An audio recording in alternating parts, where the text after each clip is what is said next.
We are now just 119 days away from the official release of Star Wars The Rise of Skywalker that is set to introduce many different revelations that will lead to many different twists and turns and how we change our view of the prequels and the originals and even part of the sequel trilogy by director J.J. Abrams. This is Mike Zero. Make sure to subscribe if you are new to the channel for future Star Wars content.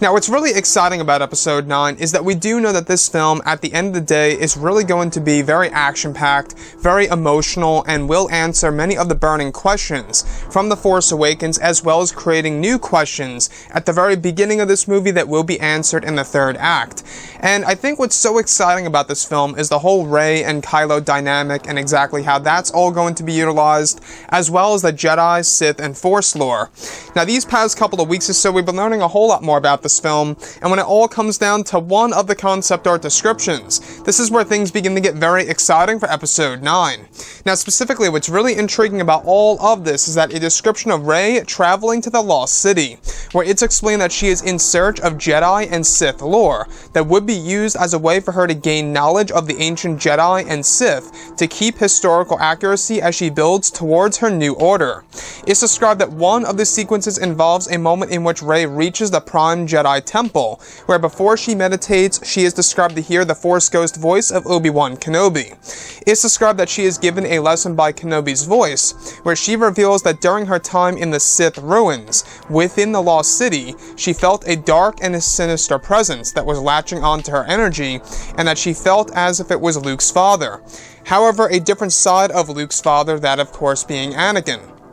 Now, it's explained that Rey goes on to reveal that this energy of Anakin was feeding on her dormant dark side power that she knows exists somewhere within her, where in this moment it's said that Kenobi acknowledges that what Rey felt was a Sith wraith, feeding on her dark side energy to strengthen itself. It's said that all Sith wraiths require dark side energy to manifest themselves in the mortal world, however remain only temporary unless they discover a host fully embraced with the dark side of the Force.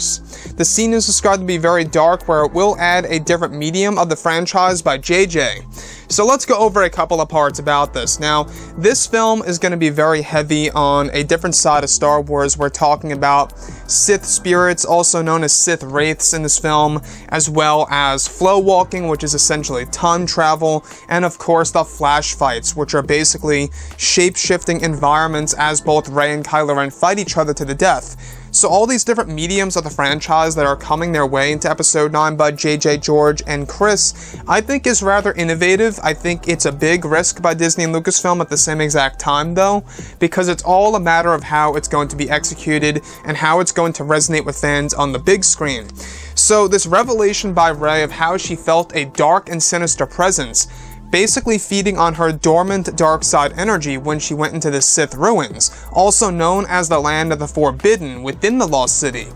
That's where it actually gets a little complex, is that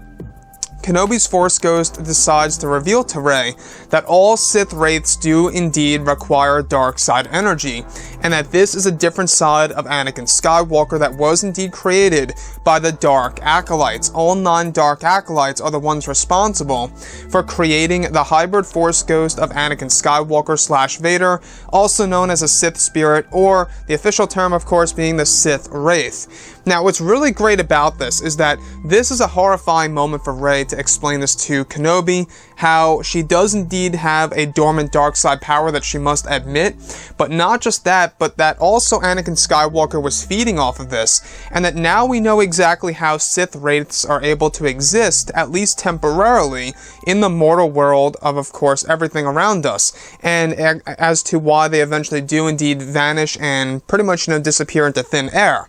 Now, what I like about this is that Kenobi is essentially teaching Rey a lesson not just about the Sith wraiths, but prior to this, he's also teaching her a lesson about the ways of the Force and the ancient Jedi. From what we went over a couple of months ago, it's actually Kenobi who initiates the power within Rey to really allow herself to use the flash fights against Kylo Ren at a certain point in time in the third act of Episode 9. So what I like so much about this as well is that this film really seems like, at least in this particular moment, is going to be far darker than that of Episode 3, Revenge of the Sith. From what they are trying to do here, they're really trying to make it dark and gritty in the second act as she goes on her own personal mission to discover Jedi and Sith lore, and the same exact thing goes for Kylo Ren. Now, with Kylo Ren, that being said,